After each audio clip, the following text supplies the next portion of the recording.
Hello, hello. I'm Michelle from the Soul Translator and from the Empowered Empath Experience. And today, my friends, we are going to talk about something I get this question all the time. And it's a super valid one. And it's one that I asked myself for a long time because empaths have this ability, the kind of defining character of empaths is that we pick up on other people's emotions and energies, whether those are conscious or subconscious, or whether it's with animals or, trees, the environment, groups of people. There's lots of different ways that we bring in and censor and get in tune with and hear and feel and see the emotions and energies of other people. So sometimes that leads to the question, and that's an underestimation.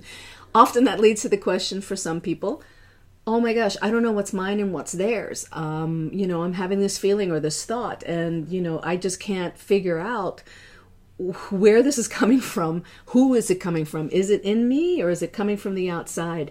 This is the kind of stuff that is like, seriously, for most empaths, this level of sensitivity is the thing that can kind of feel like we can go a little batshit crazy because we are inundated because of our sensitivity and because of our strength. Excuse my voice. I live in an area that is, unfortunately, poor trees. A lot of forest fires are going on right now and the air quality is really crappy. So I'm giving a very husky video here. So in this video, I am going to talk about one reason why this happens, and also 3 ways that you can help yourself when this is occurring. So empaths, all people, and particularly empaths, have this ability to do what's called emotional contagion or contagion, depending how you want to pronounce it. And this is the same kind of response that we as humans have. Like when I think of babies, when one baby starts to cry, all of them start to cry. When you come home from work and your partner or your kid is just in a totally shitty mood and you start picking up on it and you start feeling it, it's like a way that we calibrate ourselves to each other. Empaths have this in spades, by the way. If you'd like to explore more about this, you can check out the Heart Math Institute. And this is also has to do with our energetic systems, and also it has to do with our brains. So that's one reason why this happens. And like I said, empaths have it, times bajillion. Now, when it comes to knowing what's yours and what's other people's, one thing I hear all the time from my clients and that people ask, and this is something I have to really watch with myself, is this idea that, you can't really be a really good judge of character or a really good judge of what's yours and what's theirs. You can't trust your intuition so much when you're not home. And by home, I mean when we're not really centered and in our bodies. Empaths, as embodied as we have these hypersensitive body barometers, like these antennas that feel and sense everything, because of that, so many of us can go, take the elevator all the way north and become very stuck in our heads because it's the place we go to escape.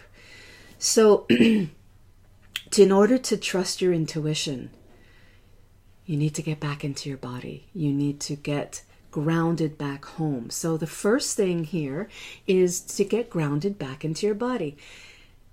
Akun's razor. The simplest solution is usually the best.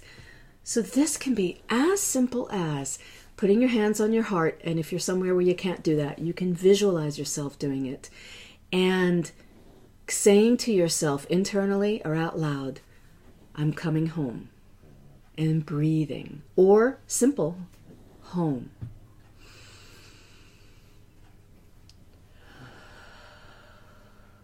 And do that for like 2 or 3 breaths. Bring yourself back into your body. And then when you're there, you'll have a better sense of, wait a second, is this emotion, do I really feel this in my body? Or did this just come out of nowhere? Now that leads me to the second one. This is what I call randomizing.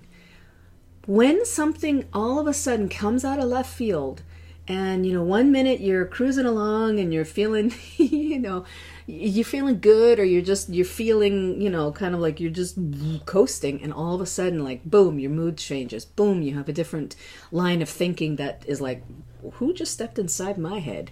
If you have that sense of this random shift, more than likely, it is not yours.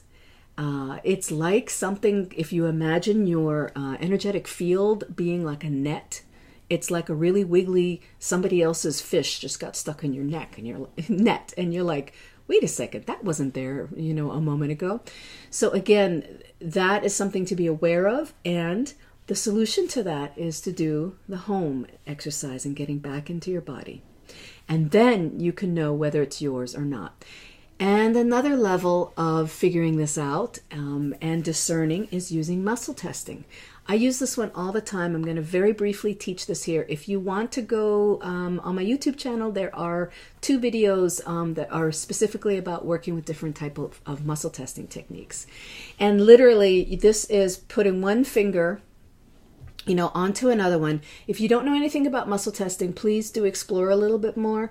And on YouTube or Google it and everything, it is an incredible, simple way to be able to connect more with your unconscious body or your unconscious mind, which is the same thing since the unconscious runs the body. And it's a great way to bypass your mind. So muscle testing is a kinesiology technique, and what you do is you'll take one finger, put the other finger on top of it. I am showing you the one-handed because you can also do this as 2 hands, but this is really easy because you can do it discreetly sometimes. And you put one finger and you press them against each other. So test with your name. I can say my name is Michelle, and it doesn't move. Then I could say my name is Margaret, and I can't resist the resistance, because on a energetic system and my conscious both know that that's not true, that my name's not Margaret. So when something does come in, you can say, is this emotion or feeling that I'm sensing now, is this mine? And that's what I'll do. It's really simple. And you ask it as a question, yes or no. You have to be careful with your question and how you craft it, but that's the simplest way to be able to do that. Say, what I'm experiencing, this mood, is it mine? No, it's not. So then you got to trust it, and you just can let it go. So there we go. Those are 3 ways to be able to discern what's yours emotionally and energetically, and also mentally, and what is not yours. This happens because of emotional contagion, and it's our way of connecting with each other. It's a natural way that all of us have. It's that same thing, by the way, of when people are, when you're hanging out with somebody and they start yawning, and you're like, all of a sudden, like, even thinking about it, I'm like, I'm having a little emotional contagion with myself right now. But, you have that kind of, you yawn at the same time, and, like, wait a second, I wasn't tired a second ago. Well, that's emotional contagion. So you have those 3 ways of grounding yourself, bringing yourself back home with your breath, getting back into the sensation of your body, using muscle testing, and also checking, like, is this random? Or, did this just show up out of nowhere? Now, one last thing I want to say with that, something can shift in you quickly if you are overwhelmed, or if you are exhausted, if you are hungry, if you are if you've got a lot of things that are frustrating you, or you're angry, you can be more moody, and things can shift. So if you need to discern whether that random shift was you or somebody else, then use the muscle testing. All right, so please do subscribe to my YouTube channel here.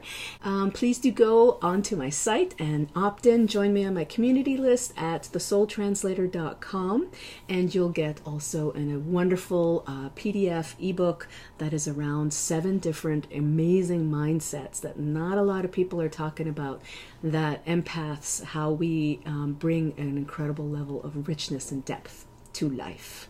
All right, thank you so much, and I'll see you in the next episode. Bye.